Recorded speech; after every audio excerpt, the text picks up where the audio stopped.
নমস্কার, দেখছেন talk to Bangla. আমি অভিষেক রয়েছে আপনাদের সাথে। এই মুহূর্তে যে খবর নিয়ে উপস্থিত হয়েছি, শুধুমাত্র বিরোধী রাজ্য এবং সেখানকার নেতা নেতৃত্ব তারাই এই মুহূর্তে ভয় থাকতে হবে তাদেরকে, তেমনটা নয়। তার সঙ্গে সরাসরি শরিক দল যারা আছে তাদেরকেও এই মুহূর্তে বেশ খানিকটা চাপেই থাকতে হবে, মূলত নীতিশ কুমার থেকে শুরু করে চন্দ্রবাবু নাইডুদের।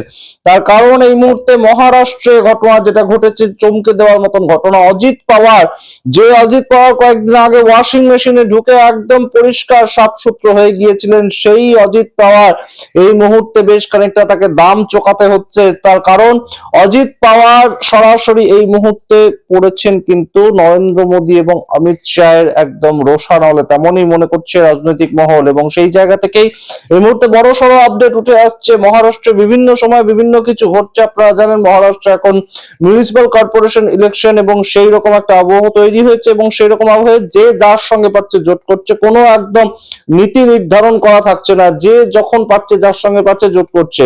এবং সেই জায়গা থেকে রাজ ঠাকরে উদ্ধব ঠাকরের সঙ্গে মিলিত হয়ে গিয়েছেন। এবং অবশ্যই আমরা দেখতে পেয়েছি রিসেন্টলি অজিত পাওয়ার এবং শরদ পাওয়ার, তাদের দুজনকে কাকা ভাইপোকে একসাথে এক স্টেজে দেখতে পেয়েছি। এবং সেখান থেকে এই মুহূর্তে বড় সড়ো আপডেট যেটা উঠে আসছে, অজিত পাওয়ার তিনি যে ভেঙে আলাদা পার্টি করেছেন, এনসিপি কে ভেঙে তিনি আলাদা পার্টি করেছেন, বিজেপির সঙ্গে যুক্ত হয়ে এই মুহূর্তে উপমুখ্যমন্ত্রী রয়েছেন, সেই অজিত পাওয়ারকে যে পলিটিক্যাল ভাবে অ্যাডভাইস দেয়।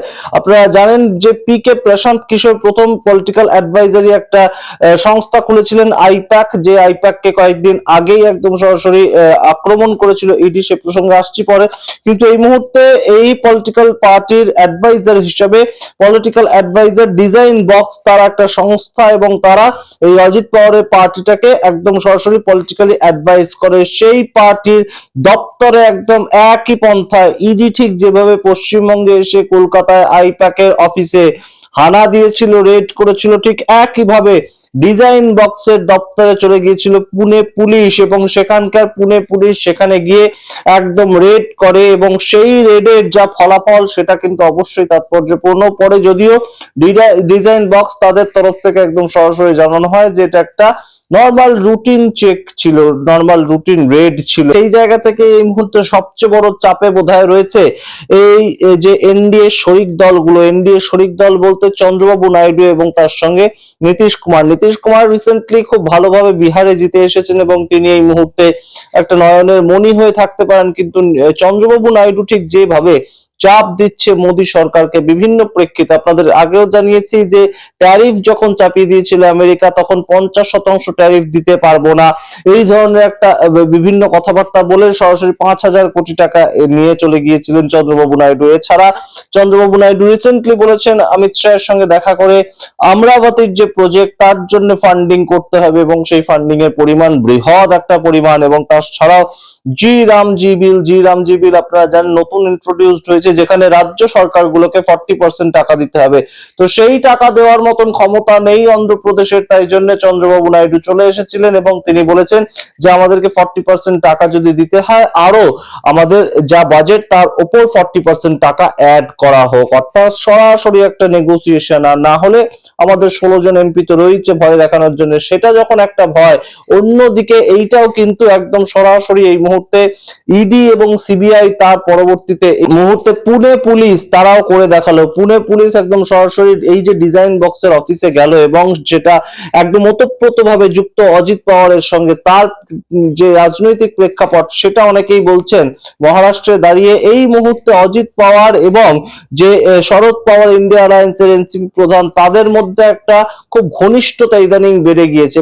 তাদের মধ্যে ঘনিষ্ঠতা কখনোই কমেনি, তারা বিভিন্ন সময় দেখা সাক্ষাৎ করতেন, এবং কাকা ভাইপোর যে সম্পর্কটা সেটা পারিবারিক ভাবে তারা বজায়ও রেখেছিলেন। কিন্তু অজিত পাওয়ার রিসেন্টলি একটা ভুল করে বসেন, তিনি একদম প্রকাশ্য মঞ্চে বিজেপি কে নিয়ে মজা করে বসেন। কি মজা করে বসেন তিনি বলেন যে কয়েকদিন আগে আপনাদের মনে থাকবে বোধহয় যে বিজেপি আমাকে চাক্কি পিসিং করে আমার বিরুদ্ধে তদন্ত সাজিয়েছিল, আজকে দেখুন আমি সেই বিজেপির সরকারের উপমুখ্যমন্ত্রী, এইভাবে একদম মঞ্চের ওপর থেকে বলেন। এবং দেবেন্দ্র ফডনবিস যিনি মুখ্যমন্ত্রী হিসেবে রয়েছেন সেই দেবেন্দ্র ফডনবিসের এই বিখ্যাত ডায়লগ হয়ে গিয়েছিল চাক্কি পিসিং এন্ড পিসিং, অর্থাৎ তিনি ক্ষমতায় আসলে অজিত পাওয়ারকে নাকি চাক্কি পিসিং করাবেন, কিন্তু সেই অজিত পাওয়ারকে এখন সাথে নিয়ে তার সরকার চালাতে হচ্ছে। সেটা নিয়ে অজিত পাওয়ার একদম টিকা টিপ্পণী করেছিল এবং সেখান থেকেই অনেকে মনে করছে যে ডিজাইন বক্সের যে অফিস সেখানে পুনে পুলিশ সরাসরি পৌঁছে গিয়েছিল। এবং আপনাদের বলি, দৈনিক ভাস্কর তাদের একটা রিপোর্ট অনুযায়ী এটা একটা সেট প্যাটার্ন হয়ে গিয়েছে, এনডিএর তরফ থেকে এটা একটা সেট প্যাটার্ন হয়ে গিয়েছে যে যে রাজ্যে যেখানেই ভোট হোক না কেন, যে কোনো ধরনের ভোট হোক না কেন, ইডি এবং সিবিআই পৌঁছাবেই। এবং মূলত এখন ইডি পৌঁছাচ্ছে, এবং সেটা মহারাষ্ট্রে হতে পারে, দিল্লিতে হতে পারে, ঝাড়খণ্ডে হতে পারে, পশ্চিমবঙ্গতে বটেই।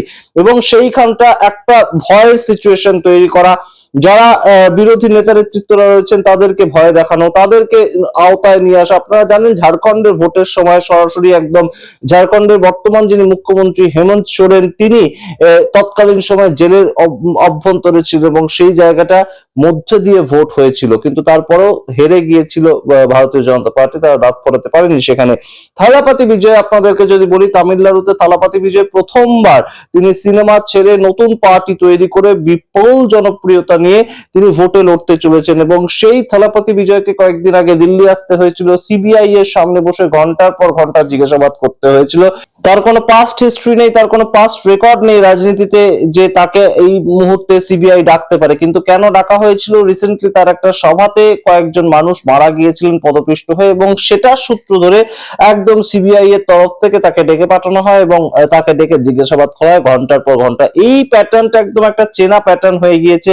দৈনিক ভাস্করের রিপোর্ট অনুযায়ী এটা সম্পূর্ণভাবে বিরোধীদেরকে ভয় দেখানোর জন্য, বিরোধীদের উপর একটা স্নায়ু চাপ তৈরি করার জন্য এনডিএ তরফ থেকে বিভিন্ন সময় এই পদ্ধতিটা গ্রহণ করা হয়। কিন্তু এই মুহূর্তে যে সংকেতটা ভারতীয় জনতা পার্টির পক্ষ থেকে দেওয়া হলো, মূলত সেটা কিন্তু চন্দ্রবাবু নাইডুকে উদ্দেশ্য করে, তেমনই মনে করছে সংশ্লিষ্ট মহল। তার কারণ চন্দ্রবাবু নাইডু এই মুহূর্তে খিদেটা বড্ড বেশি হয়ে গিয়েছে, তার চাহিদাটা বড্ড বেশি হয়ে গিয়েছে, এবং তিনি যে কোনো প্রেক্ষিতেই একদম সরাসরি সরকারের উপর চাপ তৈরি করার একটা চেষ্টা করছে যে তাকে যাতে তার ফান্ডিংটা আরো বাড়িয়ে দেওয়া হয়। সেই জায়গাটার জন্য এই মুহূর্তে কোথাও গিয়ে সরাসরি অজিত পাওয়ার তাকে একদম নির্বাচনের মুখে, তিনিও যে কোথাও গিয়ে এনডিএর অভ্যন্তরে থাকলেও এই সামগ্রিক আইনি পদ্ধতির বাইরে নন, আইনি পদ্ধতির আওতার বাইরে নয়, সেটা কোথাও গিয়ে কিন্তু এই মুহূর্তে একটা ইঙ্গিত। এবং সরাসরি বিজেপির সামগ্রিকভাবে যারা শরিক দল তাদের জন্য কিন্তু একটা হুঁশিয়ারি, তেমনই কিন্তু মনে করছে সংশ্লিষ্ট মহল। সমস্তটা রাখলাম আপনাদের সামনে, আপনারা বিচার করুন, আপনাদের মতামত কমেন্ট বক্সে কমেন্ট করুন। দেখতে থাকুন টক টু বাংলা, অবশ্যই টক টু বাংলা ইউটিউব চ্যানেলটিকে সাবস্ক্রাইব করে দিন। ধন্যবাদ।